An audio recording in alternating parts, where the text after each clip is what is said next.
Hello students, good morning. Online क्लासों में आपका एक बार फिर स्वागत है। अपन जो अपना बीए और बीएससी पार्ट सेकंड में जो अपना फर्स्ट पेपर चल रहा था रिसोर्स ज्योग्राफी संसाधन भूगोल में, उसमें अपना जो टॉपिक चल रहा था वो था अपने पास में प्राकृतिक वनस्पति। और उनमें अपने जो वनस्पति का जो वितरण था उसमें अपन ने 4 जो वितरण भूमध्य सागरीय जो वनस्पति थी वहाँ तक अपन ने पिछले वीडियो तक अपन ने बढ़ लिया था। उसके आगे जो अपने पास में आ रहा प्राकृतिक वनस्पति का जो अगला वितरण है वो है मध्य अक्षांशीय या शीतोष्ण कटिबंधीय जो वनस्पति हैं। इसके अगर अपन विस्तार की बात करते हैं तो ये दोनों ही गोलार्धों में मध्य अक्षांशों में इसका विस्तार पाया जाता है। इसे जो अपने पास में मध्य अक्षांशों में शीतोष्ण कटिबंधीय जो अपने पास में वनस्पति हैं उसमें घास और वन दोनों ही प्रकार की वनस्पति पाई जाती हैं। घास भी इसमें पाए जाते हैं और वन का जो प्रतिशत वो भी यहाँ पर एक अच्छा पाया जाता है। तो अपने पास में पहले अपन बात कर लेते हैं वनों वाली, यानी कि जो वन है वो कौन कौन से क्षेत्रों में पाए जाते हैं। तो उनमें अपन बात करते हैं तो पहला अपने पास में आता है शीतोष्ण कटिबंधीय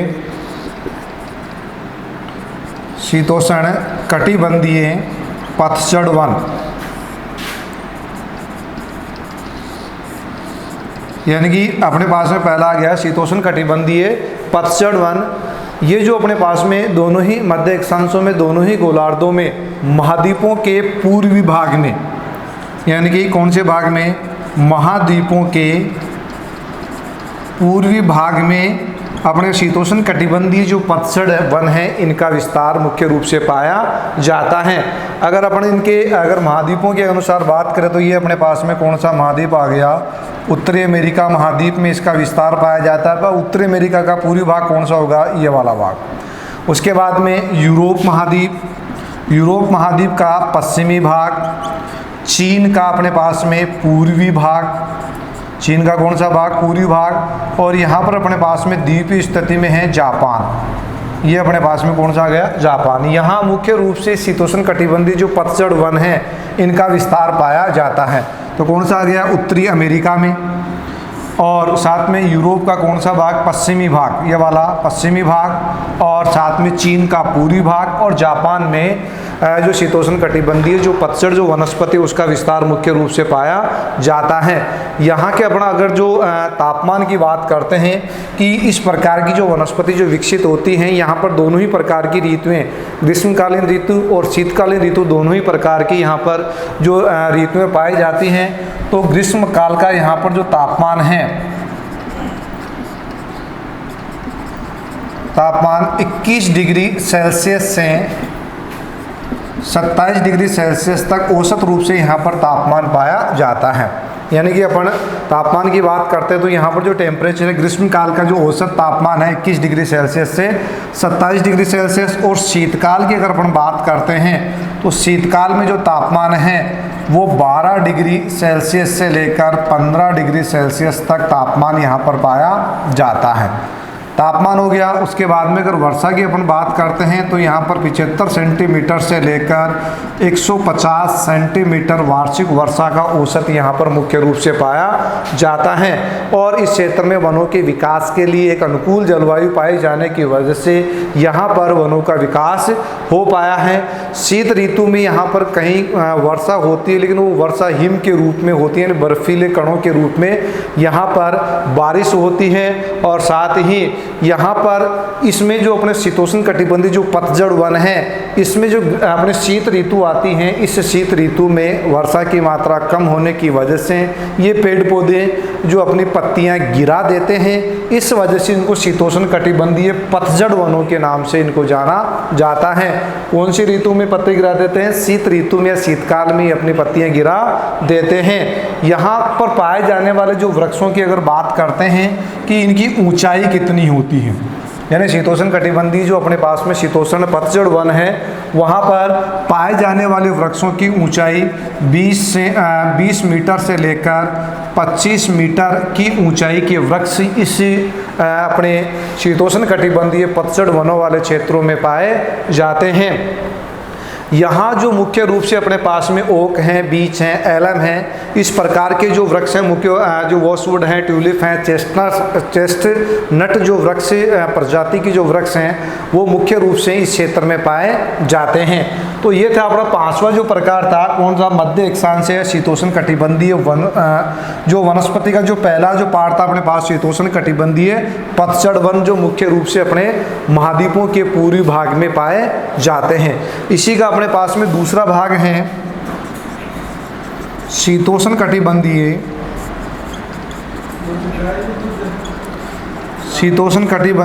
कोणधारी, शीतोष्ण कटिबंधीय कोणधारी या टेगा वन प्रदेश, टेगा वन प्रदेश।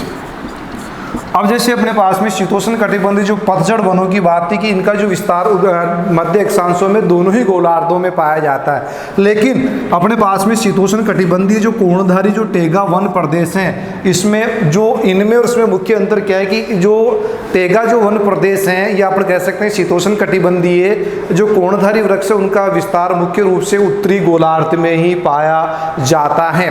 कौन से गोलार्ध में? उत्तरी गोलार्ध में ही पाया जाता है। टेगा जो वनों को बोरियल वृक्ष के नाम से, तो पहली विशेषता क्या होगी, इसका जो विस्तार है वो सिर्फ और सिर्फ किसमें? उत्तरी गोलार्ध में, उत्तरी गोलार्ध में इनका विस्तार पाया जाता है। नंबर 2, इन जो टेगा वनों को, इन वृक्षों को या वनों को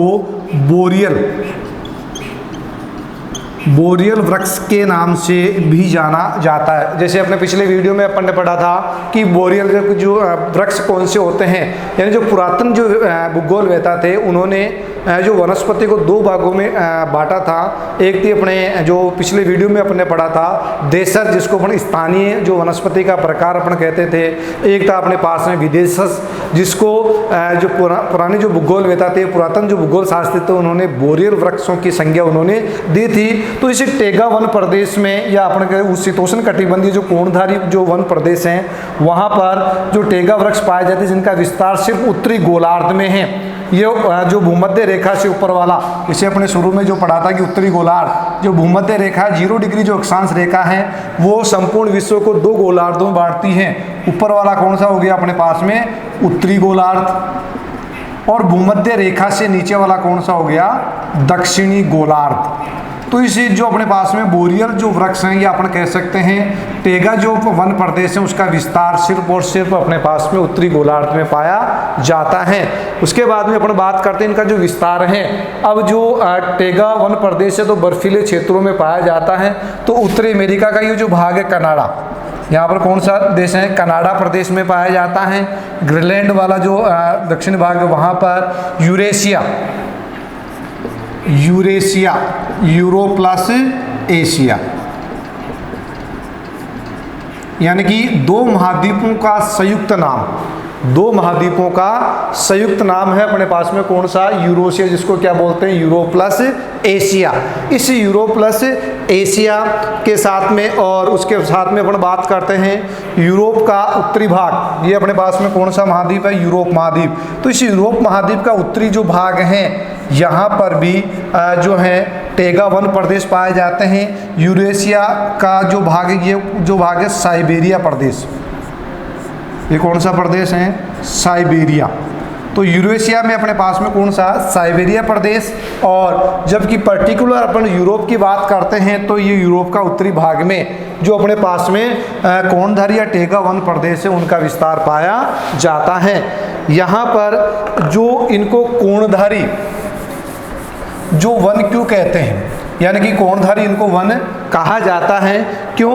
क्योंकि इनको जो अपने पास में कोणधारी जो वन है इनकी जो पत्तियां नकुली होती हैं, सुई जैसी इनकी होती हैं, और जिस वजह से इनको कोणधारी वृक्ष कहते हैं। और नुकीली जो पत्तियां होने का सबसे बड़ा फायदा क्या है कि इस क्षेत्र में जो बर्फीली यानी कि जो बारिश होती हैं वो भी बर्फ़ के रूप में होती हैं। इस वजह से यहाँ पर हमेशा जो बर्फ़ जमी रहती है या बर्फ़ की जो बारिश हो रही है तो इन पेड़ पौधों की जो नुकीली पत्तियाँ उस बर्फ़ को काट देती है या उसको अलग कर देती है, जिससे वो नीचे गिर जाती है और उनका विकास या अपना एक जीवन सुरक्षित रखने के काम करते हैं। तो इनकी पत्तियाँ कैसी होती है? नुकीली होती है, सुई की जैसे होती हैं। इसलिए इसलिए इनको कोणधारी वृक्ष के नाम से इनको जाना जाता है।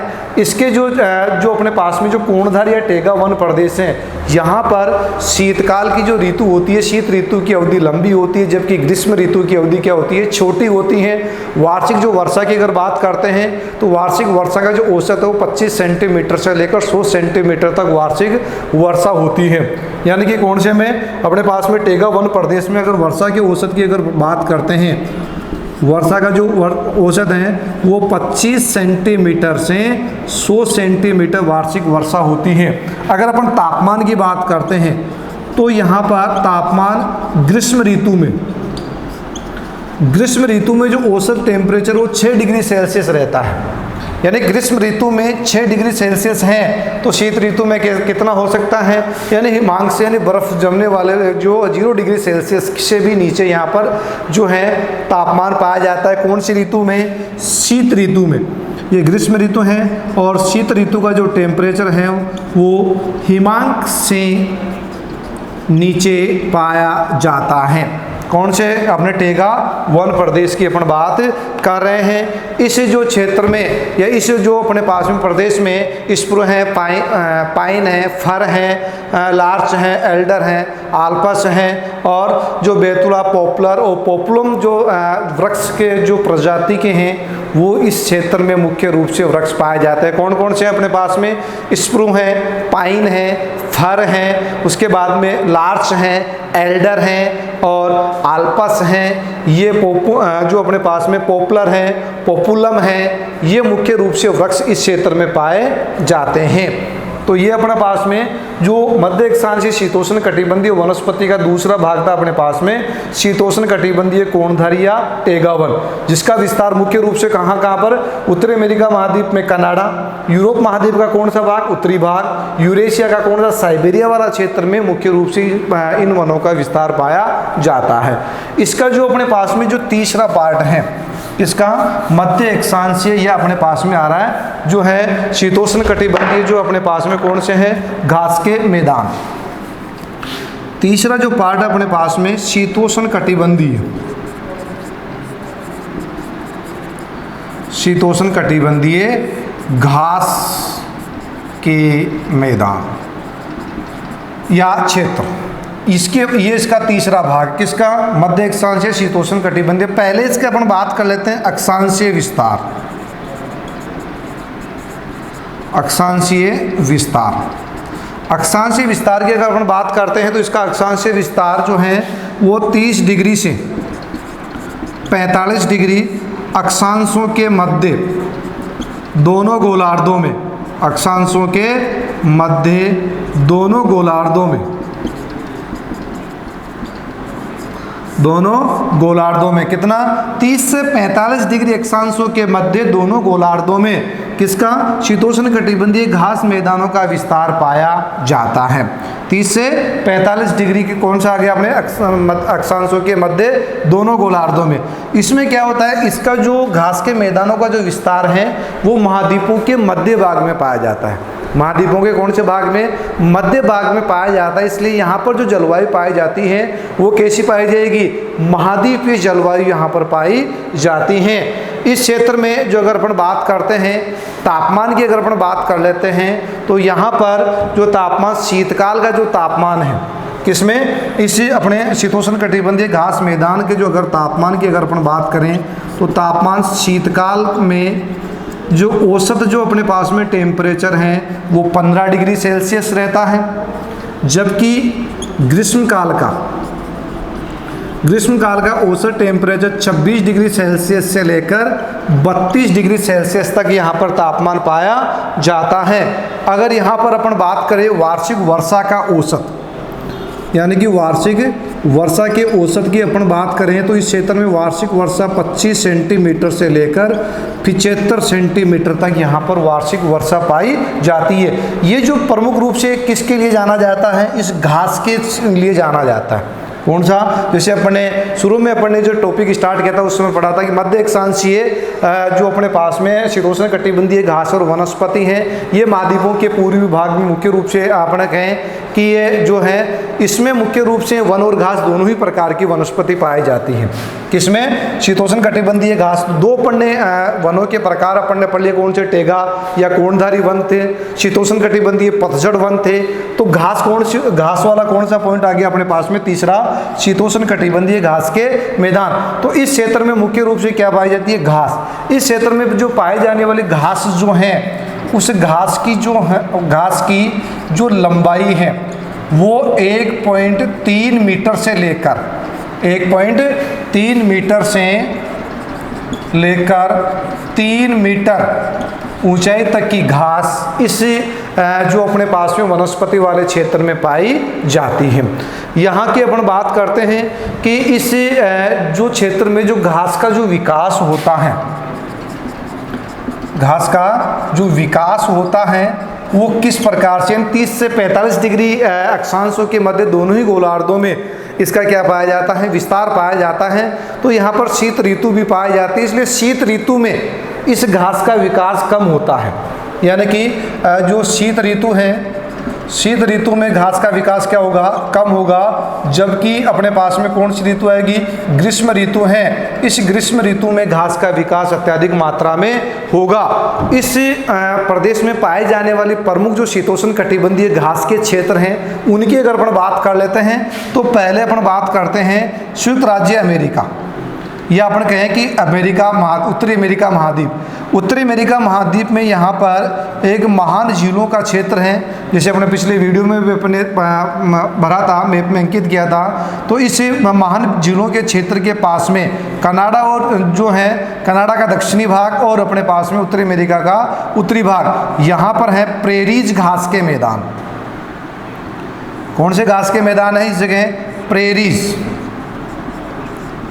मैप में ही पूछा जाता है, प्रेरीज घास के मैदान, यानी कि ये मैप में ही पूछा जाता है।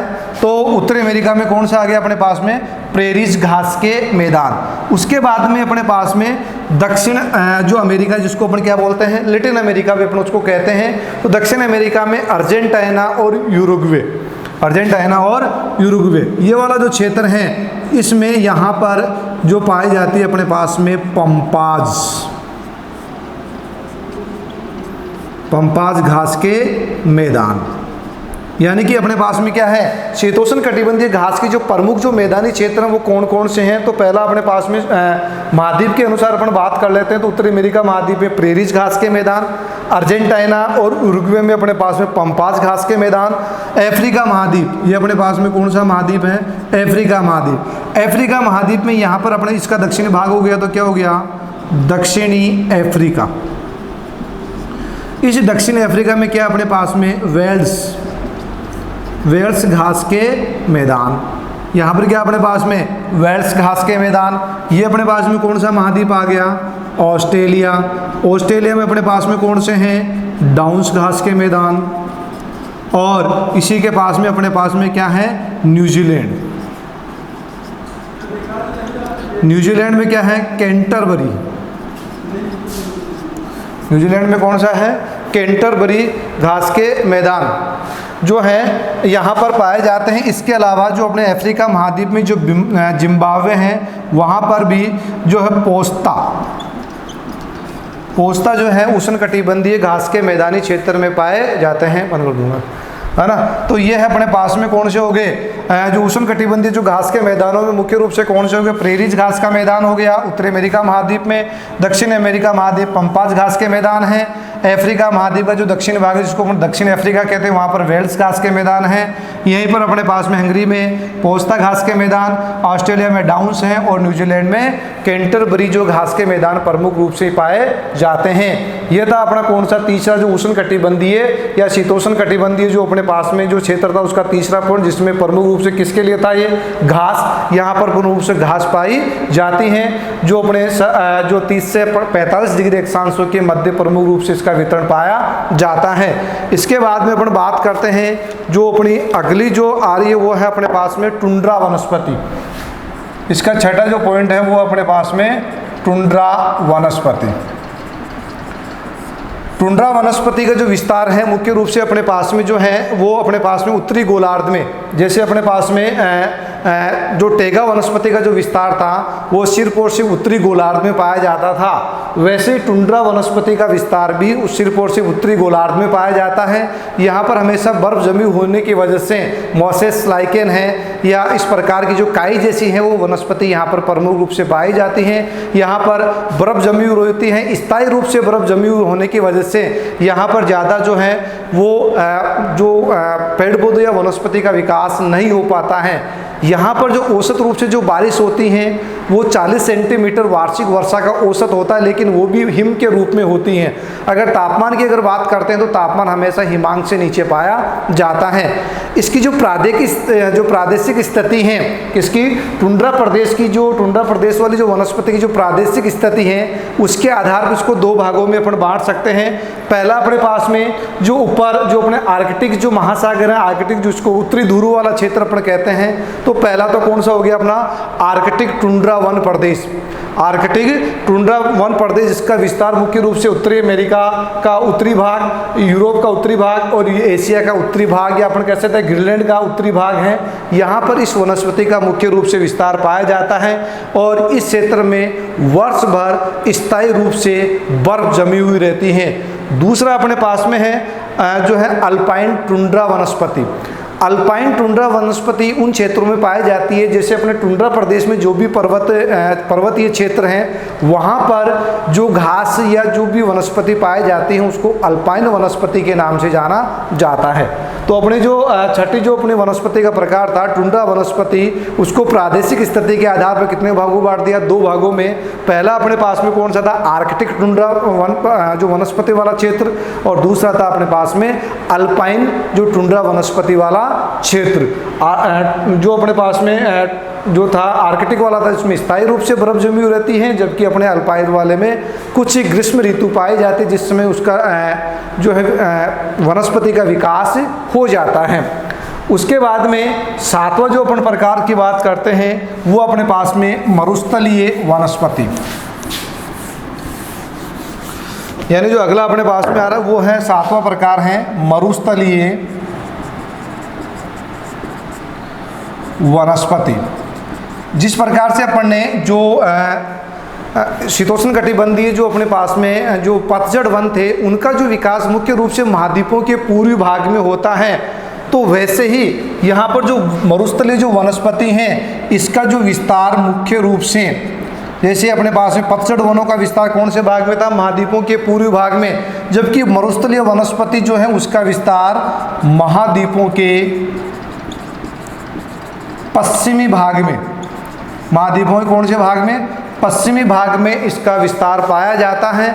अगर अपन इस अक्षांशीय विस्तार की अगर बात करते हैं तो इस मरुस्थलीय वनस्पति का जो अक्षांशीय जो विस्तार है वो 20 डिग्री से 30 डिग्री, 20 डिग्री से 30 डिग्री जो अक्षांशों के मध्य दोनों ही गोलार्धों में, 20 से 30 डिग्री अक्षांशों के मध्य दोनों ही गोलार्धों, उत्तरी गोलार्ध और दक्षिणी गोलार्ध दोनों ही गोलार्धों में मरुस्थलीय वनस्पति का विस्तार पाया जाता है।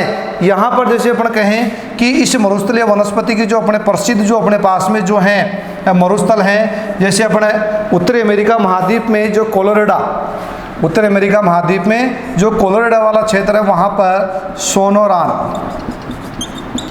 सोनोरान का मरुस्थल, ये मैप में ही पूछा जाता है सोनोरान का मरुस्थल कहाँ पर है, उत्तरी अमेरिका महाद्वीप का जो कोलोराडो वाला क्षेत्र है वहाँ पर सोनोरान का मरुस्थल है। उसके बाद में अपने पास में जो अफ्रीका महाद्वीप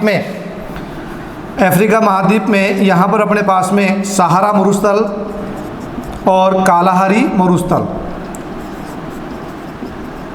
अफ्रीका महाद्वीप में सहारा मरुस्थल और कालाहारी मरुस्थल, एशिया महाद्वीप में थार का मरुस्थल, अरब का मरुस्थल, शिक्यांग का मरुस्थल चीन में, और चीन के ऊपर मंगोलिया का मरुस्थल यहाँ पर प्रमुख रूप से पाया जाता है। और वहीं पर दक्षिण अमेरिका में जो चिल्ली वाला जो क्षेत्र है, दक्षिण अमेरिका में जो चिल्ली वाला जो ये क्षेत्र है यहाँ पर आटाकामा का मरुस्थल, तो कौन से हो गए? सोनार का मरुस्थल उत्तरी अमेरिका महाद्वीप में, दक्षिण अमेरिका में अपने आटाकामा का मरुस्थल हो गया, अफ्रीका महाद्वीप में विश्व का सबसे बड़ा मरुस्थल सहारा मरुस्थल है और कालाहारी मरुस्थल जिसमें बुशमैन जनजाति निवास करती हैं। एशिया महाद्वीप में जैसे अपने सऊदी अरब, इराक, ईरान, कुवैत, इन क्षेत्रों में अरब का मरुस्थल, भारत के पूर्वी जो भाग हैं पश्चिमी जो भाग हैं जिसमें राजस्थान है उसमें यहाँ पर थार के मरुस्थल, चीन में सिक्यांग मरुस्थल और चीन के ऊपर मंगोलिया का मरुस्थल मुख्य रूप से यहाँ पर पाया जाता है। कौन से में? इस मरुस्थलीय वनस्पति में। यहाँ पर जो अपनी जो मरुस्थलीय वनस्पति हैं उसमें अगर औसत वार्षिक तापमान की बात करते हैं, औसत वार्षिक जो तापमान है वो अपने पास में 25 डिग्री सेल्सियस से 30 डिग्री सेल्सियस पाया जाता है। लेकिन कुछ क्षेत्र विशेष में स्थानीय जो पवनें चलती है, लू जैसी अपने राजस्थान की बात करें, पश्चिमी उत्तरी भारत की अपन जो स्थानीय पवन उसकी अपन बात करते हैं कि जो लू चलती हैं उस विशेष समय में यहाँ का जो टेम्परेचर है वो 50 डिग्री सेल्सियस तक भी पहुँच जाता है। अगर वार्षिक वर्षा की बात करते हैं, ये जो अपने पास में टेम्परेचर आ रहा है वो अपने पास में कौन सी ऋतु का था? ग्रीष्म ऋतु का था।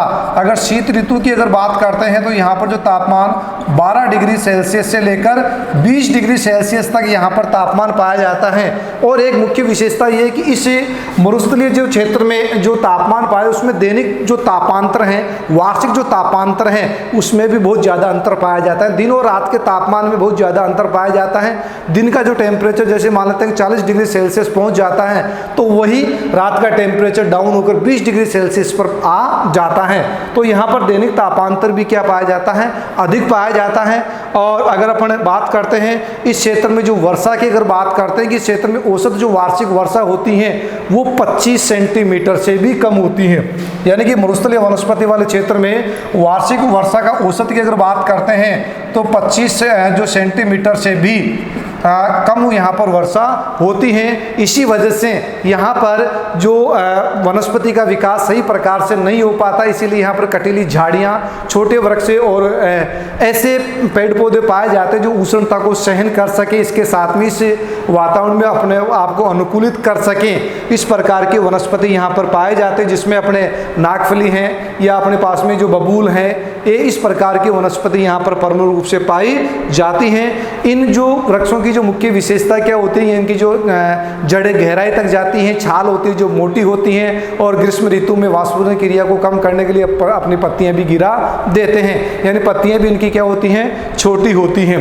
तो ये थी अपनी कौन सी मरुस्थलीय वनस्पति जो मुख्य रूप से कहाँ पाई जाती हैं? मरुस्थलों में पाई जाती हैं, जिनका अक्षांशीय विस्तार कितना था? 20 डिग्री से 30 डिग्री अक्षांशों के मध्य दोनों ही गोलार्धों में इस प्रकार की वनस्पति का विस्तार पाया जाता है।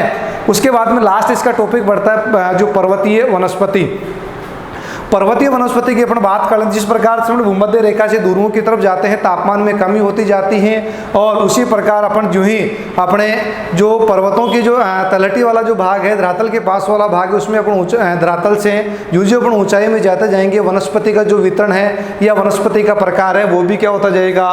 बदलता जाएगा। जिस प्रकार से अपन उष्ण और उपोष्ण कटिबंधीय जो क्षेत्रों में स्थित जो अपने पास में हिमालय पर्वत हैं, यूरोप महाद्वीप में आल्प्स पर्वत हैं, उत्तरी अमेरिका महाद्वीप और दक्षिण अमेरिका महाद्वीप में रॉकीज और एंडीज पर्वतमाला है, वहाँ की अपन बात करते हैं तो वहाँ पर जो 600 मीटर की जो ऊंचाई तक 600 मीटर की ऊंचाई तक उष्ण और उपोष्ण कटिबंधीय प्रकार के पेड़ पौधे वहाँ पर सदाबहार वनस्पति को पर्णपाती वनस्पति वहाँ पर पाई जाती हैं। उसके बाद में 600 मीटर के बाद में अपन बात करते हैं तो वहाँ पर शुष्क और अर्धशुष्क प्रकार के जो पर्णपाती और जो अपने पास में जो लचीली जो लकड़ी वाले जो देवदार और चीड़ वाले जो वृक्ष होते हैं वो इस क्षेत्र में प्रमुख रूप से पाए जाते हैं। कितनी ऊंचाई से?